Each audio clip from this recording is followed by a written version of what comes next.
और शंकराचार्य जी को अगर ये शंकराचार्य नहीं मान रहे हैं तो ये सनातन धर्म का सबसे बड़ा अपमान है। शंकराचार्य जी ने स्पष्ट रूप से कहा कि जिस दिन राजनेता धार्मिक कानून में दखल देना बंद कर देंगे उस दिन हम राजनीति पे टिप्पणी नहीं करेंगे।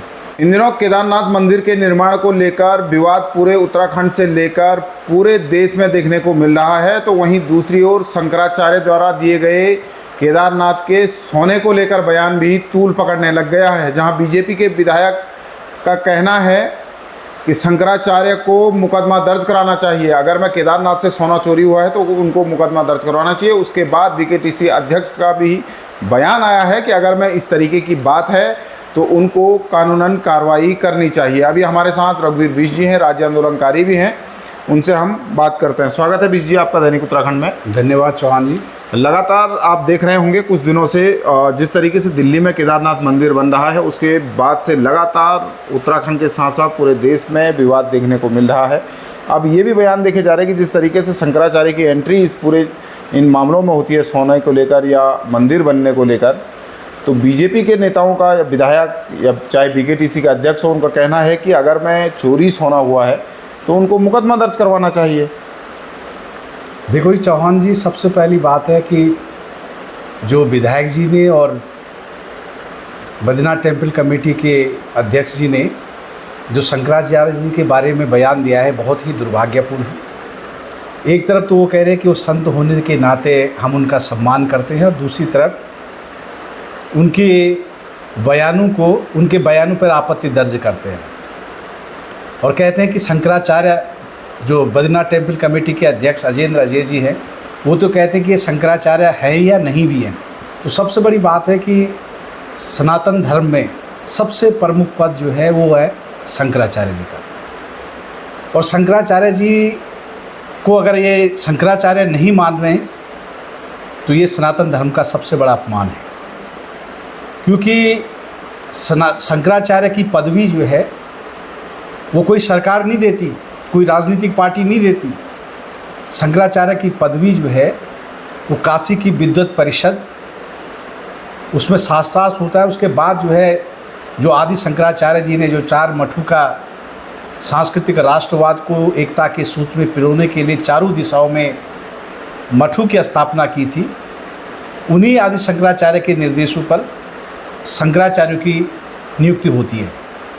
और अगर ये कहे कि ये शंकराचार्य कैसे बन गए, कैसे हैं, तो ये सनातन धर्म का सबसे बड़ा अपमान है। और दूसरी बात है कि ये उस काशी विद्वत परिषद का भी घोर अपमान कर रहे हैं जिनके द्वारा उनको शंकराचार्य नियुक्त किया गया।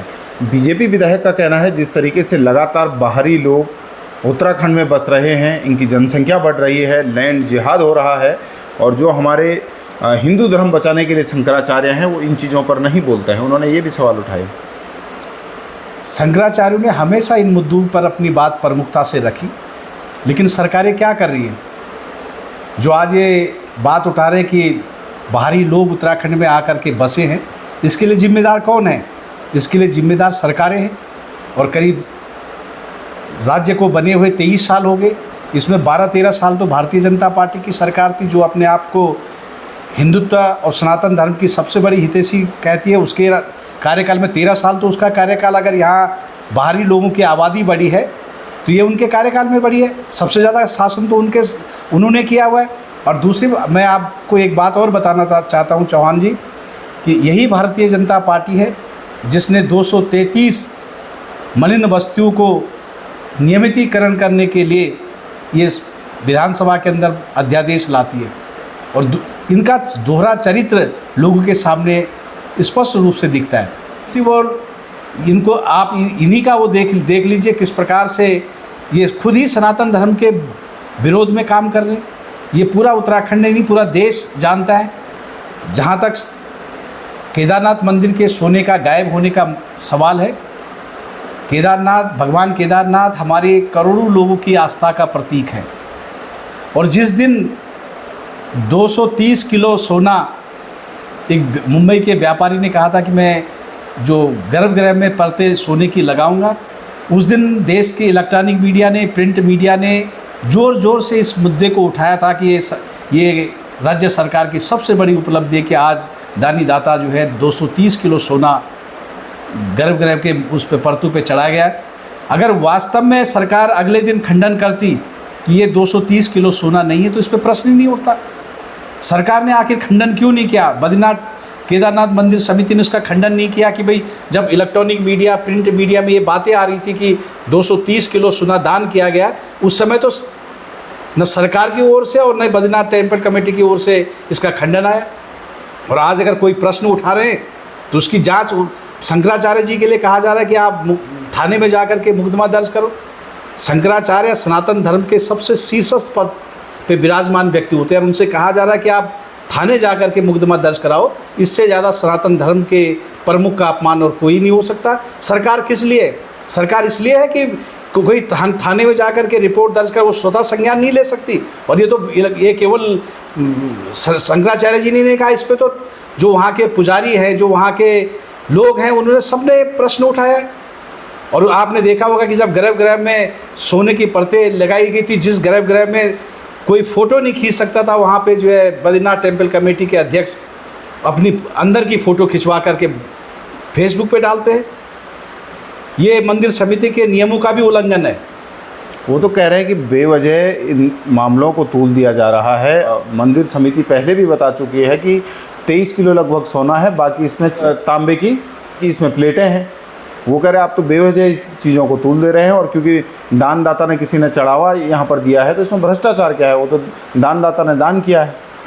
देखो, मैंने पहले भी कहा कि जिस दिन इलेक्ट्रॉनिक मीडिया, प्रिंट मीडिया में ये बात आई थी कि राज्य सरकार की सबसे बड़ी उपलब्धि है कि किसी दानदाता ने 230 किलो सोना चढ़ाया है, अगर सरकार उसी दिन इसका खंडन करती तो निश्चित रूप से हम कहते हैं कि ये पारदर्शिता के साथ काम हो रहा है। लेकिन न सरकार की ओर से, न बद्रीनाथ टेम्पल कमेटी की ओर से किसी ने भी ये वक्तव्य नहीं दिया कि भाई ये 230 किलो सोना नहीं है। वहीं से जो है शंका उजागर हुई है, वहीं से जो लोगों के मन में आशा हुई है कि भाई अगर ये बात थी तो आपने उसी समय उसका खंडन क्यों नहीं किया? उसी समय उसका खंडन होना चाहिए था। और जब ये मामला उछला तब जाके बद्रीनाथ टेम्पल कमेटी के अध्यक्ष भी और भाजपा के तमाम विधायक लोग भी जो है उस बात पे आए कि 230 किलो सोना नहीं हो तो 23 किलो सोना था। तो अब जब मंदिर समिति भी और बीजेपी के लोग भी इसका खंडन कर रहे हैं कि 23 किलो सोना है, आप लोग क्या मांग कर रहे हैं इसमें? जो उत्तराखंड का जनमानस है वही यही तो बात कर रहा है कि ये करोड़ों लोगों की हिंदुओं की आस्था का प्रतीक भगवान बद्री केदार है। लोग यही चाहते हैं कि एक्चुअल इसकी तस्वीर लोगों के सामने आनी चाहिए कि ये सोना कितना किलो था, और वास्तव में जो तांबे पे जो वो परत चढ़ाई गई थी वो जो है सोना पीतल में उसमें कैसे तब्दील हो गया। ये प्रश्न जो है लोगों के दिलो दिमाग में है। यही प्रश्न उत्तराखंड की जनता आज सरकार से पूछना चाहती है। दिल्ली में जो केदारनाथ मंदिर बन रहा है, उन लोगों ने भी यहाँ प्रेस कॉन्फ्रेंस की। उनका कहना था कि जो दिल्ली में मंदिर बन रहा है उसका हम नाम बदल देंगे, जिस पर तमाम तीर्थ पुरोहित और उत्तराखंड के लोग विरोध कर रहे हैं। किस तरीके से देख रहे हैं आप? वो कह रहे हैं कि ट्रस्ट का नाम हम बदल सकते हैं। आज पूरा उत्तराखंड का जनमानस इस बात से आहत है कि जो हमारा श्री केदारनाथ धाम के नाम से वहाँ पे केदारनाथ धाम स्थापित किया जा रहा था, उसका सबने विरोध किया। और आज तो अयोध्या के जो राम मंदिर के मुख्य पुजारी सत्येंद्र दास जी, उनका भी स्टेटमेंट आया कि भाई केदारनाथ भगवान मंदिर एक ही जगह बन सकता है, दूसरी जगह नहीं बन सकता है। और आज भी जो है श्री केदारनाथ धाम ट्रस्ट बना करके ये केदारनाथ मंदिर के नाम पे लोगों से चंदा वसूल करके उस ट्रस्ट में जमा कराना चाहते हैं। उन पे अकल आई। जब पूरे उत्तराखंड के जनमानस ने विरोध प्रदर्शन किया, विरोध अपना दर्ज किया, तो अब उन्होंने कह दिया कि हम धाम शब्द हटाते हैं। उस धाम शब्द हटाने से उत्तराखंड की जनता थोड़ा राहत महसूस कर रही है। यानी कि केदारनाथ मंदिर बने तो कोई दिक्कत नहीं।